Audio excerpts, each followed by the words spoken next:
Hello అండి. ఇప్పుడు అందరికీ ఎగ్జామ్స్ టైం కదా! స్టూడెంట్స్ అందరికీ ఫిబ్రవరి, మార్చి అంటేనే ఎగ్జామ్స్ టైం అండి. Exams tensions.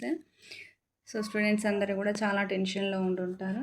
సో, ఎగ్జామ్ రాసే పిల్లలందరికీ కూడా ఫస్ట్ టెన్షన్ ఫ్రీగా ఉండండి. ఎగ్జామ్ టైంలో స్టూడెంట్స్ అందరికీ కూడా పీస్‌ఫుల్ మైండ్ అనేది చాలా ఇంపార్టెంట్. సో, మీరు ఎక్కువ స్ట్రెస్ తీసుకోకుండా ఉండండి. చదివినయే మళ్ళీ రివైజ్ చేసుకోండి. కొత్త టాపిక్స్ చదివి కొత్తవి నేర్చుకోవాలని ట్రై చేస్తే ఎఫెక్ట్ అనేది ఎక్కువగా ఉంటుంది. సో, చదివినవి ఆల్మోస్ట్ చదివే ఉంటారు ఇప్పుడు అందరూ. సో, వాటిని రివైజ్ చేయండి. Plus at the same time స్టూడెంట్స్‌కి రెస్ట్ అనేది కూడా చాలా అవసరం. ఎగ్జామ్ టైంలో మైండ్ ఫ్రీ ఉండాలి అంటే కావాల్సినంత రెస్ట్ అనేది వాళ్ళకి అవసరం. సో, ఓవర్ నైట్స్ అనేది చదవకుండా మ్యాక్సిమం ఇన్ టైంలో పోర్షన్ కంప్లీట్ చేసుకుంటూ రిలాక్స్డ్‌గా ఉండండి.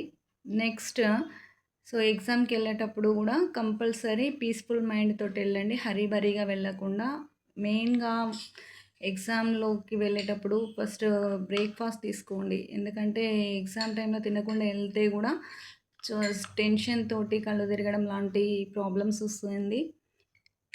అండ్ నెక్స్ట్ ఫస్ట్ ఎగ్జామ్ హాల్లోకి వెళ్ళగానే రిలాక్స్డ్‌గా కూర్చోండి. క్వశ్చన్ పేపర్‌ని ఇచ్చిన తర్వాత 1కి 2 సార్లు క్వశ్చన్ పేపర్‌ని క్లారిటీగా చదవండి. చిన్న చిన్న మిస్టేక్స్ చేస్తూ ఉంటారు. క్వశ్చన్స్ ఒక లైన్ లేదా ఒక 2, 3 వర్డ్స్ చూడగానే ఇదే ఆ క్వశ్చన్, అదే ఆన్సర్ అని హరీబరీగా రాసేస్తుంటారు.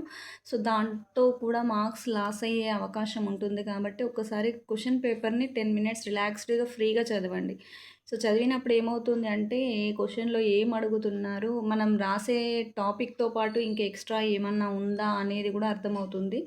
అండ్ ఒకవేళ క్వశ్చన్స్ రాకున్నా కూడా ఇన్ టైంలో దాన్ని ఎలా రిలాక్స్‌గా ఆలోచిస్తే కొంచెమైనా గుర్తుకొచ్చే ఛాన్స్ ఉంటుంది. కాబట్టి ఫస్ట్ అది మెయిన్ థింగ్, ఒక 10 మినిట్స్ చూసుకోవడం అనేది.